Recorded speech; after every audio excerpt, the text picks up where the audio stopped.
সুপ্রিয় দর্শক, আসসালামু আলাইকুম।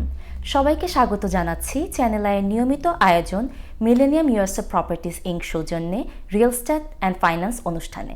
আমি Fabian Isa, channel I New York studio থেকে, এবং আজকে আমাদের অনুষ্ঠানের অতিথি রিয়েলটার জনাব কামরুজ্জামান বাচ্চু। কেমন আছেন? আলহামদুলিল্লাহ ভালো। আপনি কেমন আছেন? জি ভালো। আজকের অনুষ্ঠানের শুরুতে আমি একটু জানতে চাচ্ছি, বর্তমান মার্কেট ট্রেন্ডটা কেমন দেখতে পাচ্ছেন? এটা কি বায়ার্স মার্কেট বলবেন নাকি সেলার্স মার্কেট বলবেন? স্টিল সেলার্স মার্কেট, কারণ আমরা দেখছি প্রচুর কোয়ালিফাইড বায়ার্স আছে, সেই অনুযায়ী ইনভেন্টরি কম মার্কেটে। বছর ঘুরে ইন্টারেস্ট রেটটা কি কখনো দেখেন যে এই সিজনে বা এই সময়টা বাড়ছে কমছে, বা কোন সিজনটাকে বেশি সুইটেবল মনে করেন বাড়ি কেনার জন্য? এখন যারা মনে করেন, আসলে এটা ম্যাটার্স করে না যারা বাড়ি কিনবে, কারণ আমার মতে যখন আপনি কোয়ালিফাই তখনই আপনি বাড়ি কিনতে পারবেন, মানে কেনা উচিত। কারণ কি, আপনি বাড়ি কিনলে কিন্তু বিভিন্ন ব্যাংক যখন ইন্টারেস্ট রেট লো হবে আপনাকে রিফিন্যান্সের অফার দিবে, কিন্তু আপনি সুযোগ নিতে পারবেন পরে, ঠিক আছে? কিন্তু বাড়ি না কিনলে আপনি তো এই সুযোগ নিতে পারবেন না। সো আপনি হয়তো পরে কোয়ালিফাই হবেন না, এখন হচ্ছেন, এখন আপনার জব আছে, পরে হবে না। জব নাই তখন তো আপনি কোয়ালিফাইড না, তো আপনি যখন কোয়ালিফাই তখনই কেনা উচিত। আর you can play with the interest rate any time. এটা চেঞ্জ করা যাচ্ছে। হ্যাঁ, আপনি যখন বাড়ি কিনবেন অনেক ব্যাংকই আপনাকে অফার করবে যে I give you lower rate to refinance your house, so you have a opportunity to change your interest rate in future. But আপনার বাড়ি না থাকলে তো আপনার যা আছে মার্কেটে সেইটা আপনি নিতে হবে, ঠিক না? তো কেনা বেটার। কয়জন ফ্যামিলি মেম্বারের নাম ইনভলভ করা উচিত বাড়ি কেনার ক্ষেত্রে? As many as you want. এটার কোনো নেগেটিভ সাইড নেই? কোনো কিছু নেই। আচ্ছা, তা আমি যদি চাই যে আমার বাবা বা আমার হাজবেন্ড অ্যাড থাকুক, সবাই টাইটেল মালিকের নামের মধ্যে দিতে পারেন। আবার এমন হইতে পারে আপনার লোন আপনার নামে, মালিকানা আর 2-3 জনের নামে, তাও দিতে পারেন। এই এতে সুযোগ কোনো আছে। নেগেটিভ ইমপ্যাক্ট পড়ছে কোনো না? কিছু ইমপ্যাক্ট করতেছে। ক্রেডিট স্কোর নিয়ে একটু কথা বলতে চাচ্ছি, যে যারা প্রথম, আমি চিন্তা করছি যে আজকে থেকে 3 বছর পরে আমি বাড়ি কিনবো, এই সময়ে পরামর্শটা কি হওয়া উচিত? যে এই 3 বছরের জন্য গাইডলাইনটা কি হওয়া উচিত? কয়টা ব্যাংকের কার্ড থাকা উচিত, বা ক্রেডিট স্কোরটা কিভাবে বিল্ড করা যেতে পারে? ক্রেডিট স্কোরের জন্য আপনার খুব বেশি অ্যাকাউন্ট রাখা উচিত না, ভালো রাখার জন্য। কারণ কয়েকটা বিষয়ের উপর ক্রেডিট স্কোর বাড়ে: হিস্ট্রি, তার অ্যামাউন্ট, আর how much you used, 3 things. Then কতদিন ধরে আপনি ক্রেডিট কার্ড হোল্ড করতেছেন, এটার উপর ক্রেডিট আপ ডাউন হয়। কারণ আপনি 5 বছর ইউজ করতেছেন 3টা কার্ড, এখন হঠাৎ করে 2-3টা নিয়েছেন, আপনার কিন্তু 5 বছর হিস্ট্রি এখন নাই, এটার সাথে মিলে একটা করবে, ডিভাইড করে দেবে, তখন কিন্তু কমে গেল না, ক্রেডিট স্কোর ডাউন হবে।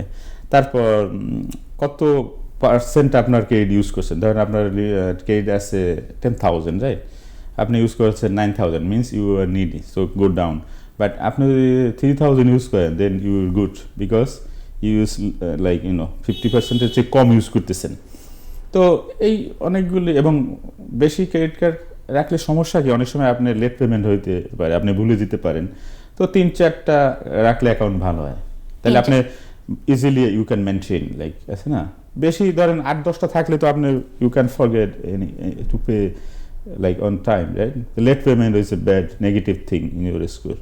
সো এইগুলি বেশি অ্যাকাউন্ট নেওয়া ঠিক না, নতুন নতুন স্টোর কার্ড, ক্রেডিট কার্ড খোলা ঠিক না, আর বেশি অ্যামাউন্ট ইউজ করা উচিত না। এই সিম্পল জিনিসটা মনে রাখলেই তার ক্রেডিট সবসময় আপ হইতে থাকবে আর কি। এবং লেট পেমেন্টটা লেট পেমেন্ট যতটা অ্যাভয়েড করা যায়। জি। ক্যাশে যারা ইনকাম করছে বা যারা সেলফ এমপ্লয়েড, তাদের ক্ষেত্রে তাহলে এই ক্রেডিট স্কোরটা আমরা কিভাবে ওকে, সো এফআইসি লোনে বললাম 575-80 মনে হয় মিনিমাম, বাট আপনি নো ইনকাম চেকে ওরা মিনিমাম চাই 680। বাট হয় কি, আপনি যদি 740 আপ হয় credit, then you get better rate. FICO minimum বলছে, minimum means not standard, right? তো 580 বা 570 তো you get a higher rate. Suppose normal rate আছে 6, আপনাকে দেবে 9-10, কিন্তু আপনার স্কোর যখন 750, then you get rate 6। So এই দেশে তো সবার জন্য সুযোগ, ইকুয়াল হাউজিং অপরচুনিটি আছে। তো আপনার জন্য বেটার আপনার client, then you get a better rate, better service. So এই জন্য যতটা উচিত নিজেকে আপগ্রেড করা উচিত, ডাউন পেমেন্ট, ক্রেডিট স্কোর, সব কিছু। বাড়ি দেখবো, বাড়ি দেখতে যাচ্ছি, এজেন্ট হায়ার করলাম, এই এজেন্টের পেমেন্টটা কোথা থেকে আসে? এটা একটা প্রশ্ন থেকেই যায়, যে এটা কি বায়ার তরফ থেকে আসছে না সেলার তরফ থেকে আসছে? এটা আসলে নেগোশিয়েটিং এর উপর নির্ভর করে। নারকে ইউএস হোমওনার্স সু করছিল, নার মানে ন্যাশনাল অ্যাসোসিয়েশন অফ রিয়েলটর্স। তো অনেক ফাইন হয়েছে তাদের, কারণ একসময় তারা মনে করতো তারা রিয়েলটরদের বেশি টাকা দিচ্ছে। তো এই জন্য আগে মনে করেন লিস্টিং এজেন্টের সাথে সাথে কোব্রোকার অন্য যারা করবে তাদেরকে একটা কমিশনের মেনশন করা থাকতো ম্যান্ডেটরি, এখন সেটা নাই। তো এখন 2024 অগস্টে একটা আইন হয়েছে যে we must do a buyer agency agreement with a buyer if you hire an agent. এটা উচিত, কারণ কি অনেক সময় দেখা যায় লিস্টিং এজেন্টের কাছে আপনি গেলে the listing agent representing the seller, not you. সে হয়েছে obedient loyal to the seller, not you. So সেক্ষেত্রে আপনি কিন্তু তার যে ফুল যে সার্ভিস পাচ্ছেন না। আপনি যদি একজন বায়ার এজেন্ট হায়ার করেন, I will be very much obedient loyal to you, I will give you all information for your interest above my interest. কিন্তু একজন লিস্টিং এজেন্টের কাছে তার ইন্টারেস্টের উপরে আপনার ইন্টারেস্ট দিবে না, দেবে সেলারের বেটারমেন্টের জন্য।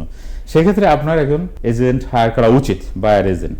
এক্ষেত্রে আমরা মোস্ট অফ দ্য টাইম আমরা কি করি, আমাদের কমিশন আমরা অফারের সাথে অ্যাড করে দেই যে দিস ইজ আওয়ার কমিশন। 99% আমরা সেলারের কাছ থেকে নিই, বাট যেখান সেলার যদি অস্বীকার করে সেক্ষেত্রে বায়ার দিবে। সেজন্য এগ্রিমেন্ট আগেই সাইন করতে হবে দেখার আগে, এটা ম্যান্ডেটরি। এবং এই এগ্রিমেন্টটা বায়ার সেলার, সরি বায়ার এবং এজেন্ট। আচ্ছা, যেমন লিস্টিং এজেন্ট সেলারের সাথে এগ্রিমেন্ট, বায়ার সাথে বায়ার এজেন্টের এগ্রিমেন্ট হয়। কিন্তু আপনি যদি কমিশন দেন তাহলেও ভালো, কারণ কি একজন লাইসেন্স রিয়েলটর আপনাকে রিপ্রেজেন্ট করছে। আপনার ধরেন বাড়িতে ক্র্যাক আছে, লিন আছে, হয়তো যদিও উচিত লিস্টিং এজেন্ট নিরপেক্ষভাবে আপনাকে বলা, কিন্তু সে যদি না বলে, ওভারলুক করলে, then you are in problem in later, right? আপনি যখন অন্য একজন এজেন্ট হায়ার করবেন সেইগুলি আবার ভালো করে দেখবে। যেমন অনেকে আছে দেন ইঞ্জিনিয়ারিং ইন্সপেকশন করে না। আমি যখন আপনাকে বিক্রি করবো আমি মাস্ট করব, কারণ আপনার ফিউচারে যাতে বুঝতে পারেন যে বাড়িতে কোনো মেকানিক্যাল ইঞ্জিনিয়ারিং সমস্যা নাই, ঠিক আছে? প্লাম্বিং, ইলেকট্রিক্যাল, হিটিং আছে না, রুফ, ফাউন্ডেশন, আরও অনেক বিষয় আছে যেগুলি ওয়ার্কিং ইন গুড, রাইট? তো এটা মানে কনফ্লিক্ট অফ ইন্টারেস্ট হয় যদি আমি একই সময় দুইজনকে রিপ্রেজেন্ট করি, বায়ার সেলার। কিভাবে করব? পারবো না তো, আমি নিরপেক্ষ কিভাবে হয় না। সেজন্য ওই নিউ ইয়র্ক স্টেটের ল হচ্ছে যদি একই অফিসে বায়ার সেলের রিপ্রেজেন্ট করে তাহলে ব্রোকার হায়ার একজন designated agent to serve the buyer নিরপেক্ষভাবে, এবং সে আবার এটারে অবজার্ভ করবে সে মানে কোনো কেউ ক্ষতিগ্রস্ত হচ্ছে কিনা। কিন্তু আই ক্যান টেল ইউ 99% অফিসে সেগুলি করে না। They think only about their cheque, commission cheque, they don't think about you. So that is the thing, so এগুলি ল, এই লগুলো জানতে হবে এবং সেভাবে আগানো। কারণ আপনাকে আমাকে যে ছেলে টাকা দিচ্ছে আমি তার সাথে ওবিডিয়েন্ট থাকবো না, আপনি আমাকে দিচ্ছেন আপনার সাথে থাকবো। Exactly, so this is the very common thing. আমাদের লোক মনে করে আমি যে লিস্টিং এজেন্টের কাছে গেলাম খুব জিতে গেলাম। আরে না, সে তো আপনার হয়ে কাজ করতেছে না, কাজ করতেছে সেলারের হয়ে। এই বিষয়ে বেসিক জিনিসগুলি বোঝা উচিত। ইঞ্জিনিয়ারিং ইন্সপেকশনটার কথা বললেন, কোন পর্যায়ে গিয়ে ইন্সপেকশনটা করা হয়ে থাকে এবং কতটুকু গুরুত্বপূর্ণ? Is very very important. Engineering inspection very must. আমি সবাইকেই করাই এবং এনকারেজ করি। সেটা হচ্ছে কারণ আপনি বাড়ি দেখলেন, বাড়ি পছন্দ হলো, অফার দিলেন, অফার অ্যাকসেপ্টেড হলো, তো কন্ট্রাক্ট সাইন করার আগে দুইটা জিনিস করা উচিত। একটা হচ্ছে ইঞ্জিনিয়ারিং ইন্সপেকশন, আর একটা হচ্ছে title search. Quick title search করতে পারেন, অনেক সময় 2 সপ্তাহ সময় লাগে, বাট কুইক সার্চ 3-4 দিন। টাইটেল সার্চ বলতে মানে বাড়ির যে মালিকানা নিয়ে সমস্যা কিনা, বাড়িতে কোনো লিন আছে কিনা, অনেক ভায়োলেশন আছে কিনা, এগুলি তো মানে অনেক সময় ক্লিন করতে অনেক সময় লাগে। তো আপনি যদি মনে করেন আমি 2 মাসে মুভ হবো, কিন্তু অনেক সমস্যা থাকলে ডিওবি ভায়োলেশন তো রাতারাতি মুছে যাবে না। তো এটা হচ্ছে মানে অ্যাটর্নি, সে টাইটেল সার্চের অর্ডার দিবে আপনার পক্ষ থেকে, মানে মালিকানা এবং আরও অনেকগুলি অর্ডার করবে। টাইটেলে চেইন অফ টাইটেল থিং থাকে, মর্টগেজ, মালিকানা, ভায়োলেশন সব চেক করবে অ্যাটর্নি। আপনি কি নিউ ইয়র্কে বাড়ি ক্রয় বিক্রয়, ভাড়া বা ইনভেস্টমেন্ট করতে চান? এখনই সঠিক সময়। ভাড়ার টাকায় বাড়ির মালিক হতে পারলে ভাড়ায় কেন থাকবেন? মর্টগেজ ইন্টারেস্ট রেট এখন অবিশ্বাস্য সর্বনিম্নে, কিন্তু বাড়ি ভাড়া সর্বোচ্চ। বাড়ি বিক্রি করারও এখন উপযুক্ত সময়, কারণ মার্কেটে বেশি বাড়ি নেই, অথচ আছে অসংখ্য কোয়ালিফাইড ও ক্যাশ বায়ার। আমি Kamruzzaman Bachchu, residential, commercial, hard, auction, foreclosure specialist. আপনার বাড়ির লিস্টিং দিতে এবং স্বপ্নের বাড়ি কিনতে এখনই কল করুন 347-465-32 3220।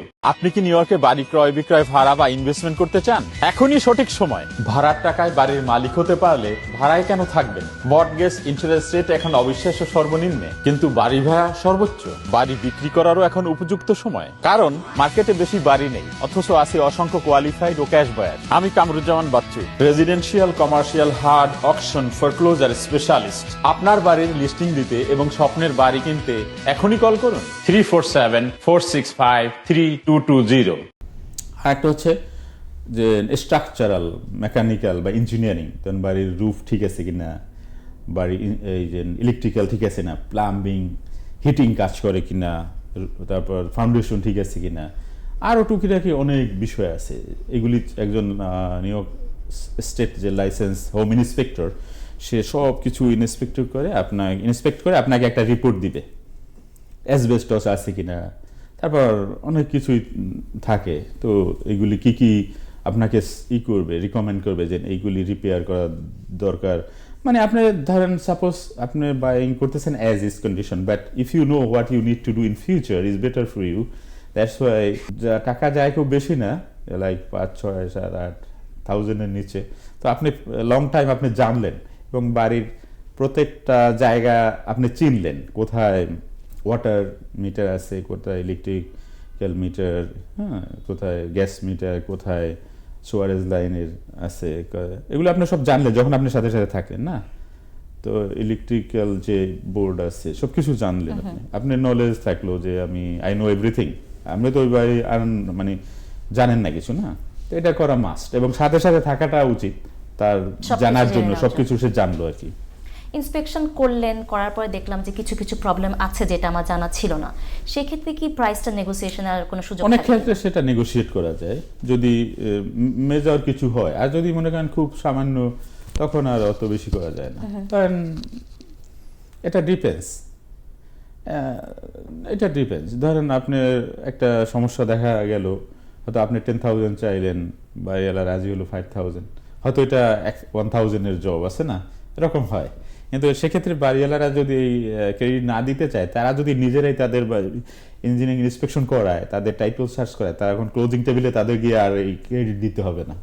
এই জন্য যারা হোমসেলার তাদেরও নিজেরাও করাতে পারে, জানার জন্য যে আমার বাড়ি যখন স্মুথলি ক্লোজিংয়ে কোনো সমস্যা হবে কিনা, টুকিটাকি রিপেয়ার বা কোনো সমস্যা তারা ইজিলি সমাধান করলে আপনাকে ক্রেডিট দিতে হবে না, আর আপনিও অ্যাজ এ নিউ বায়ার আপনার কনফিউশন থাকবে না, আছে না। বাড়িটা ধরেন ছোট কাজ, কিন্তু আপনার মনে হবে যে বিশাল সমস্যা।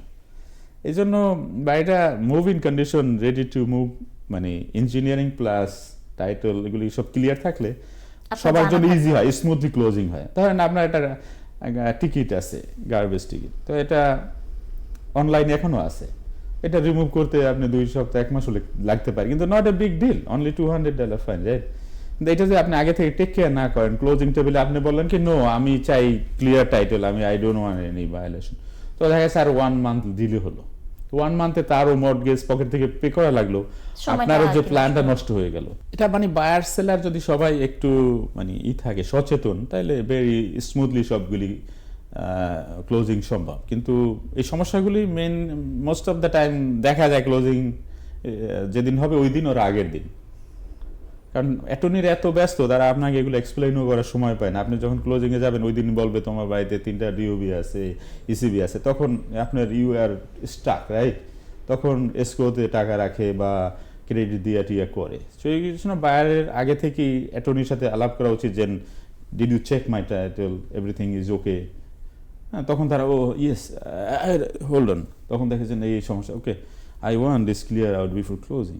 হ্যাঁ, আপনার যখন মেনলি তারা দেখে আপনার আইডি, আপনার driving licence, passport, social security card, এগুলি ক্লোজিং টেবিলে নিয়ে যেতে হয়। অনেক সময় আপনার পার্সোনাল চেকও নিয়ে যেতে হয়, কারণ অনেক সময় টাকা অ্যাডজাস্ট করতে হয়, কিছু কম বেশি হয়, তখন আপনি চেক বুক নিয়ে যেতে হয়। ধরেন আপনি অ্যাটর্নি ফি দেবেন বা আরও 2,000 টাকা দিতে হবে। আপনি যদি এখন যে সার্টিফাইড চেক নিয়ে গেছেন, ক্যাশিয়ার চেক, সাপোজ 250, এখন আরও 10,000, তখন কিন্তু আপনি কী করবেন? এই জন্য সবসময় একটা চেক বই সাথে নিয়ে যেতে হয়। আবার ক্লোজিং এর নাম ভেরিফাইং করে অ্যাটর্নিরা, যে একই নামে তো অনেক মানুষ আছে, ওটাও একটা সময় নেয়, 3-4 দিন নেম ভেরিফাইং করা যে আপনি ঠিক আছেন কিনা, সেলার ঠিক আছে কিনা। হ্যাঁ, তারপর মেইনলি এই আইডি নিয়ে যেতে হয় সবার। আপনার অভিজ্ঞতা থেকে ক্লোজিং এর সময় থেকে কি আপনার কোনো এমন হয়েছে যে ক্লোজিং এর আগ মোমেন্টে ক্যান্সেল হয়ে গেল? আমি ক্লোজিং এর ডেতেই আমি একটা ওয়ার্কআউট করছি মর্নিংয়ে, ধরেন আচ্ছা। দুপুরে ক্লোজিং এই উঠসাইডেই বাড়ির ছিল 1,950,000। তো আমি ক্লোজিং এর মর্নিংয়ে আমার অ্যাটর্নি জিজ্ঞেস করলাম বাড়িতে কি কি সমস্যা আছে।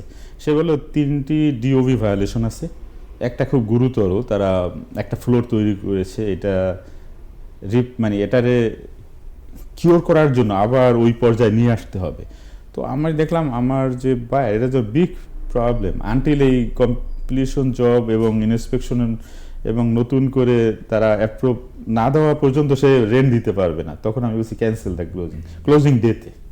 আপনি যেমন এরকম স্বচ্ছ থাকলেন, এই স্বচ্ছতাটা কি এজেন্টের মধ্যে সবসময় দেখা যায় কিনা, বা এই এজেন্টের সাথে সম্পর্কটা, ক্লায়েন্টের সম্পর্কটা কতটুকু আসলে গুরুত্বপূর্ণ আই বলে ডোন্ট মনে ওয়ান্ট টু করেন? জাজ other agents, I did my job, this is ethics. কারণ আমার জন্য কেউ ক্ষতিগ্রস্ত হবে এটা নিয়ম না, আইনেও নাই এবং রিয়েল এস্টেট লতেও নাই। তো এখন যে আইন ফলো করে সে গুড রিয়েলটর। শুধু ল না, এথিক্স আছে। ল হয়েছে যেটা এবার মানে যে না মানলে আপনার পানিশমেন্ট, আর এথিক্স না করলে পানিশমেন্ট নাই, কিন্তু অনৈতিক।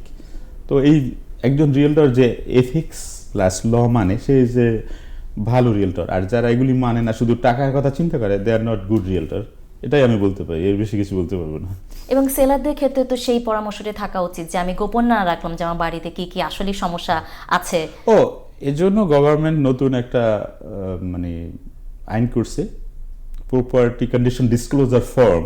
আগে ছিল না, এখন ম্যান্ডেটরি একজন সেলার ফিল আপ করবে যে এই বাড়িতে এই ওয়ারিং ঠিক আছে কিনা, প্লাম্বিং ঠিক আছে কিনা, রুফ ঠিক আছে, ইয়েস নো দেবে। সে যদি মিথ্যা বলে, দেন you can later sue him because he lied you. এটা এখন করতেই হবে তাকে। জি, দর্শক মণ্ডলী, স্বচ্ছতা সব ধরনের বিজনেসেরই আমি মনে করি প্রধান ধর্ম হওয়া উচিত। স্বচ্ছ না থাকলে যে কোনো বিজনেসই আমি মনে করি না যে লাভজনক বিজনেস হওয়া সম্ভব। আপনাকে অসংখ্য ধন্যবাদ আপনার ব্যস্ত সময় থেকে আমাদের জন্য সময় বের করবার জন্য। দর্শক মণ্ডলী, এ পর্যায়ে আমি Fabia Nisa channel I New York studio থেকে এখানেই বিদায় নিব। সামনের পর্বে আমরা কথা বলবো আরও অনেক রিয়েল এস্টেট বিজনেস সম্পর্কে। সেই পর্যন্ত চ্যানেলের সাথে থাকুন, সুস্থ থাকুন। আসসালামু আলাইকুম।